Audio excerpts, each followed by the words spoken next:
komunitatea da lurralde berean elkarrekin bizita, beharrizanak konpartitu, desafioei aurre egin eta lankidetzan aurrerabide amankomuna bilatzen duen pertsona, elkarte eta erakunde taldea.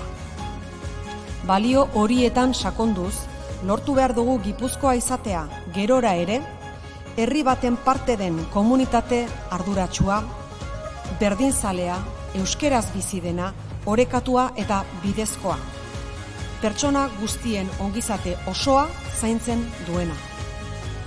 Baginen, bagera eta guztion artean balio eta gure izaera propioari eutsiz, etorkizunean ere izango gera.